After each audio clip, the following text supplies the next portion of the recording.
Charlotte Neumair, who's going to explain a little bit more about what they do and how it fits with sustainability in our industry. You've got the mic. Thank you very much. I think we're missing the clicker. Jenny, do you still have it? Wonderful, thank you.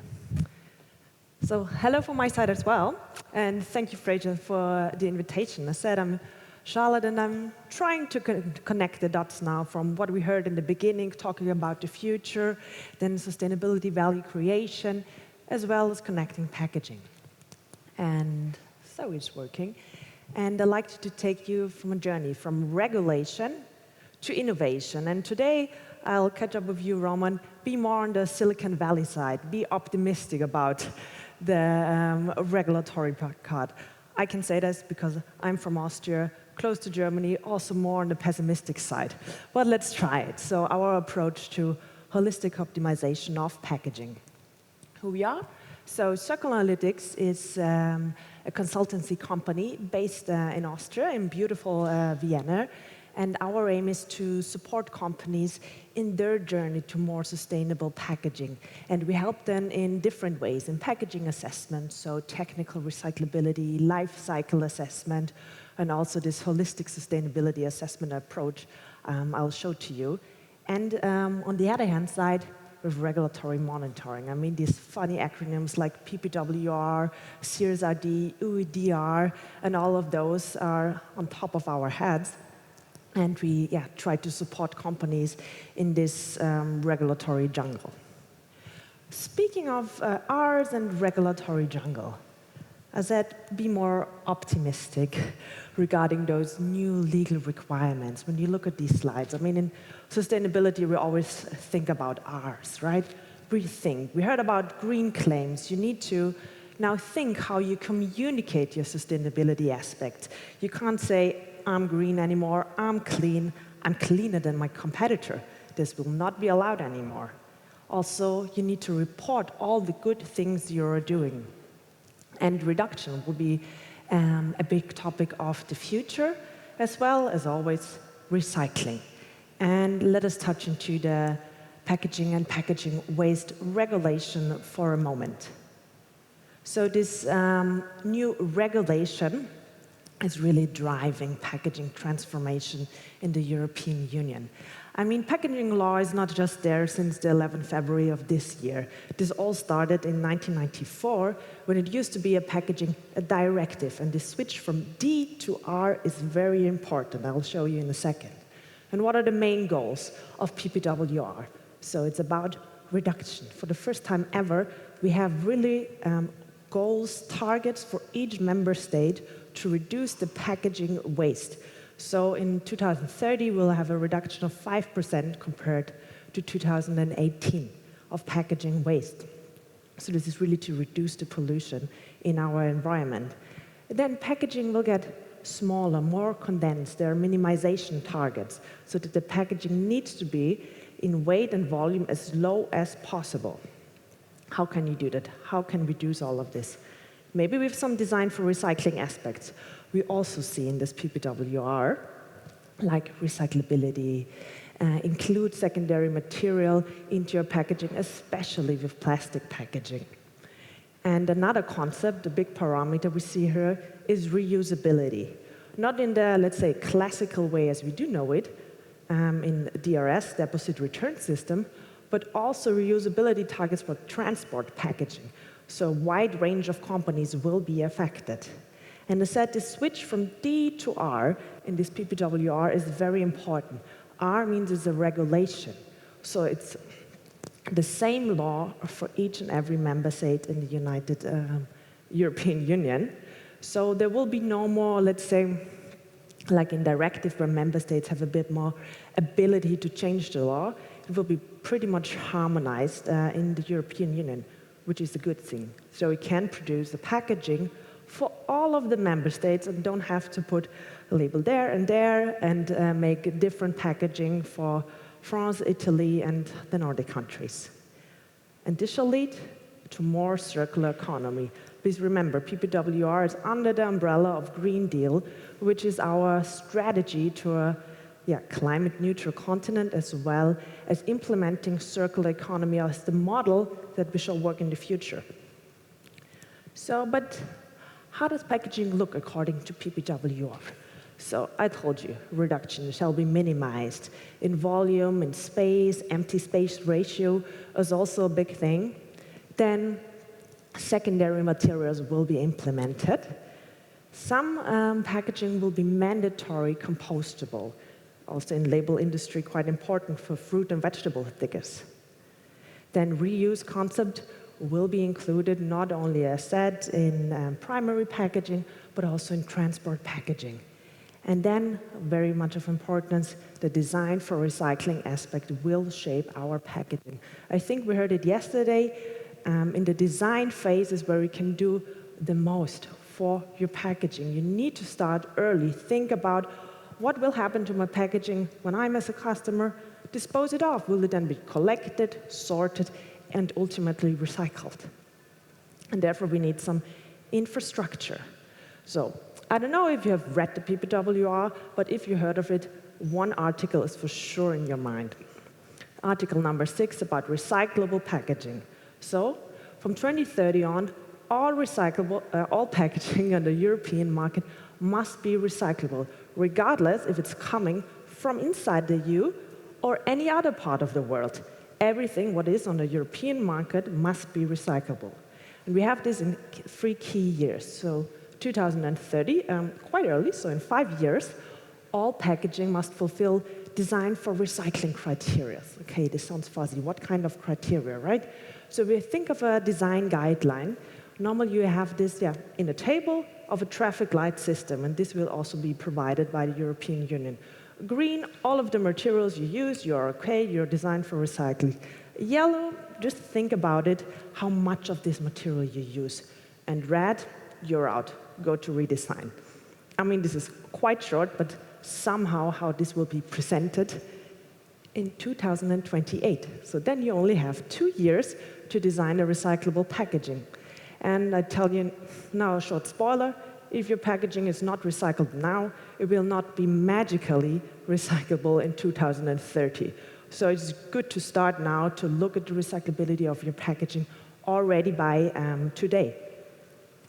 And recyclable means you shall be over 70% of recyclability. I'll show you a study later where we checked at least the German-speaking region for some segments where we have seen the recyclability is quite low in most of the packaging. 5 years later, so I said 3 key years, packaging must also be effectively collected, sorted, and recycled. This is what we call recycled at scale. And for all of you who say, okay, I'm recyclable by paper, designed for recycling criteria, when recycled at scale comes onto play, we will see if the packaging will actually be recycled, so true sustainability. And if this wasn't enough, in 2038, 70% is the old score. You need to be higher than 80% of recyclability, so quite high. And recyclability is not a you can do, it's a must do. It's a market access condition. So it's your ticket to the European market. If you're not recyclable, if the packaging is not recyclable, you can't be on the field of the EU market. And you can see here about some examples which will be recyclable, like a monomaterial pouch, but for the lovely salmon packaging, it will get critical in the next years. So one more thing about the recyclability of packaging. So 70% is the number that should stuck in your head, because this is in 2030. It's the threshold you need to be above. And then it's not only the 70%, it's 80 and 95. So packaging will be in grades in this recyclability performance grading. And also the idea behind this to connect the eco-modulation with the recyclability. So the higher the recyclability of your packaging is, the less licensing fees you will pay. So yeah, this is the EU turn to promote recyclability. And as said, in 2038, 80% is the threshold. So coming back to what shapes packaging, according to the PPWR, I've shown you the recyclability.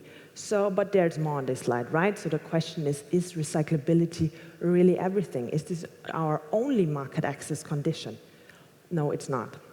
So according to PPWR, manufacturers of packaging and packaged good need to be compliant with the articles 5 to 12, I put them here on the slide, for you of the PPWR. And you need to prove this. You need to prove that you're recyclable, that when you have plastic packaging, that you use the right amount of recycled content, that you have the right label on your packaging, because what we also will see in the future, it gets easy for us as customers.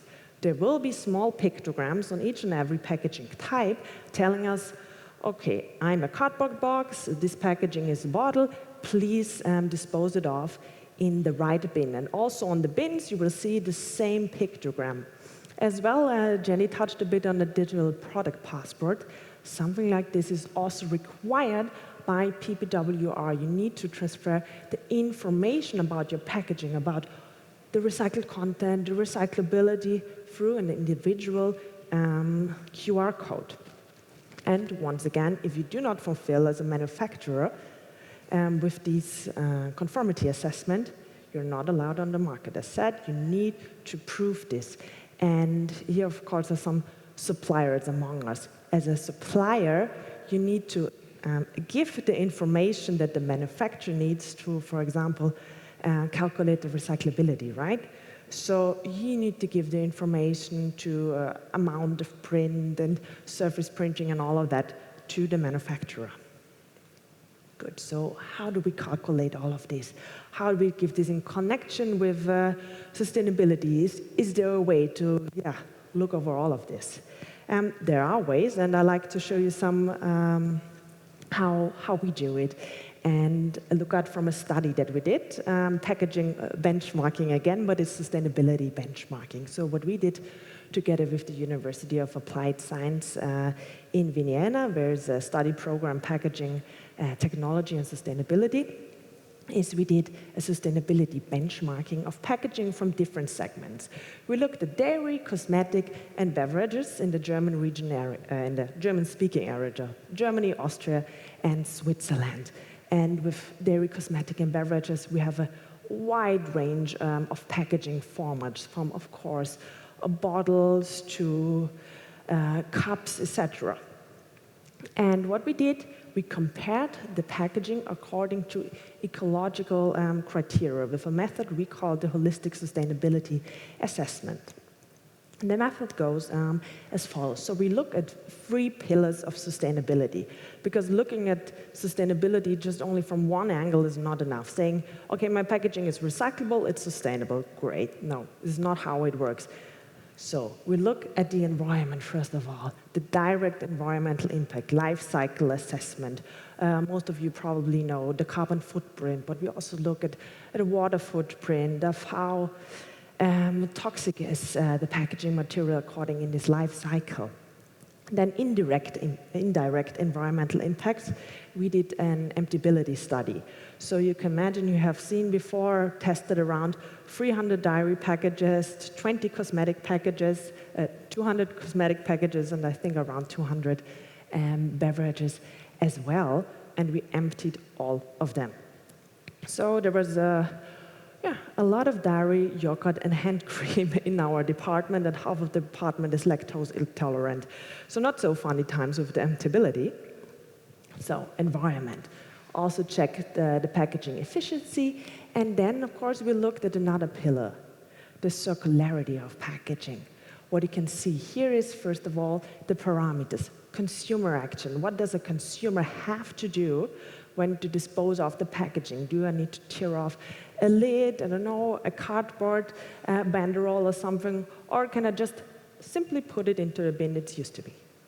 Then we looked at the recyclability here, the technical recyclability, then the content of secondary material, as well as if there are any renewable materials or if the packaging is designed to be reused.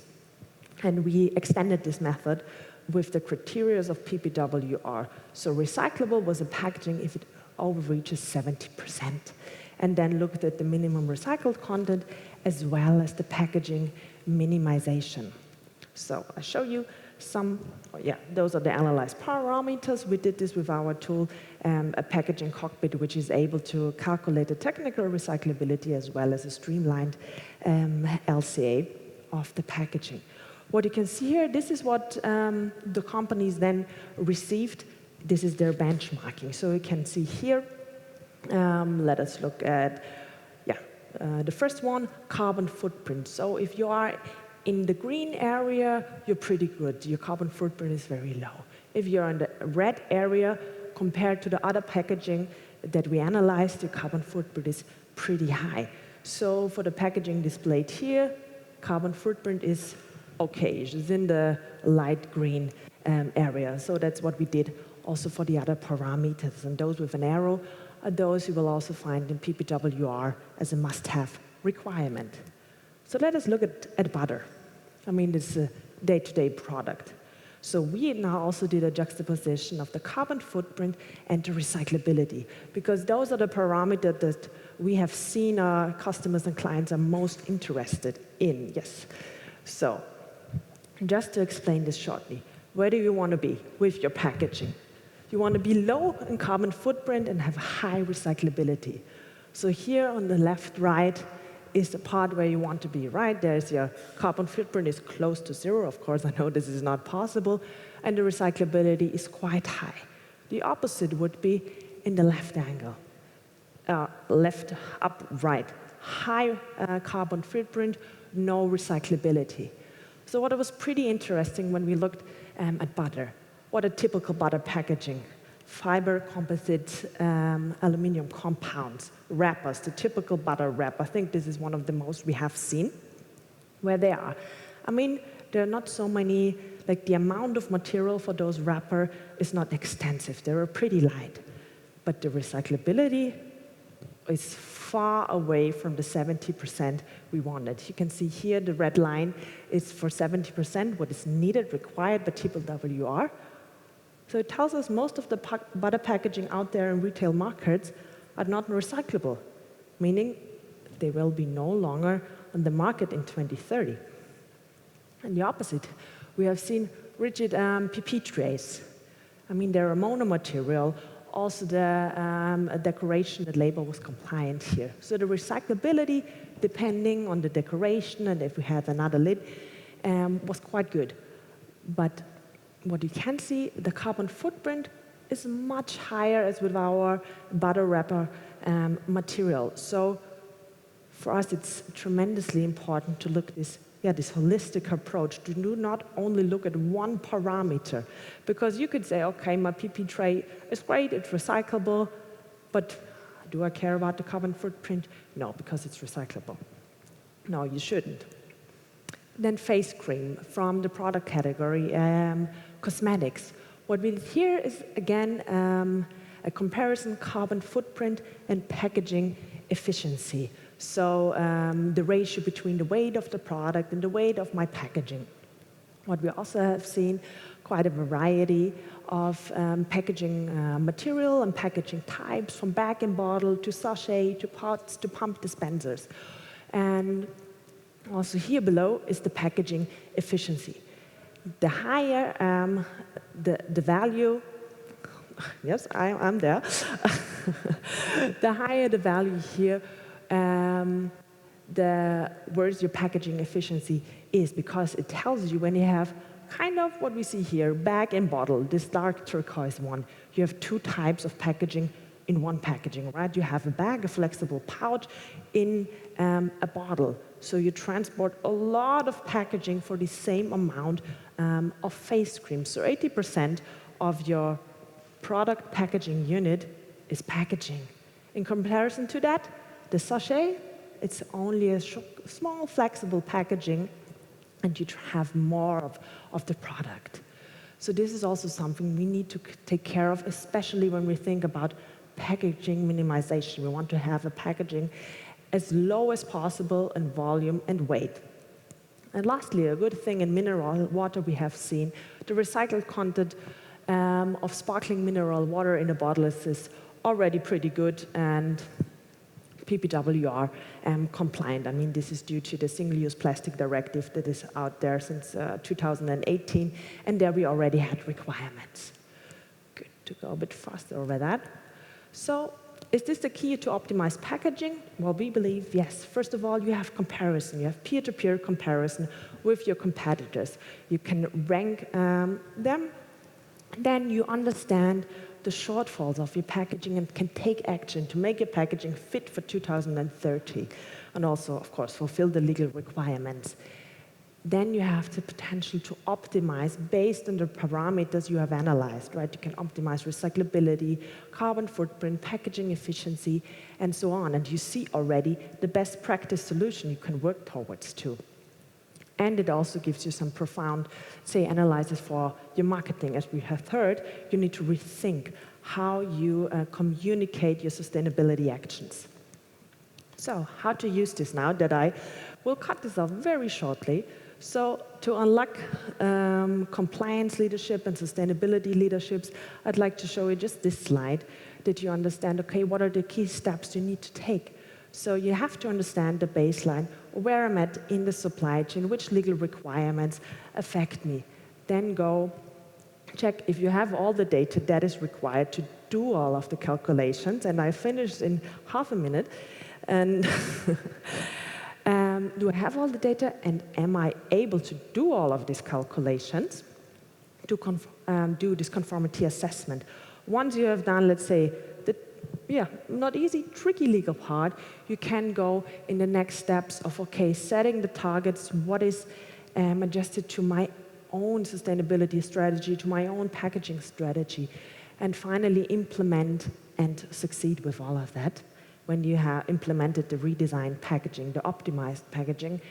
And you have seen 2030 is only the big bus year, but 2035, 2080, 2040, you need to do more according to the regulations. So I think of tremendous importance to include a monitoring system. So that I'll not get cut off my head, I'll go to the last slide. So take action, stay on track. It's my take-home message, meaning my last slide. So we believe sustainability assessment needs to be holistic. You need to have a comprehensive, multidimensional approach when you look at the sustainability of your packaging. You need to do continuous monitoring. As said, 2030 is only the start of a long journey. And for all of that, effective data management is a key to have optimized packaging and implement all of that. Brilliant. Thank you very much. Thank you, Charlotte.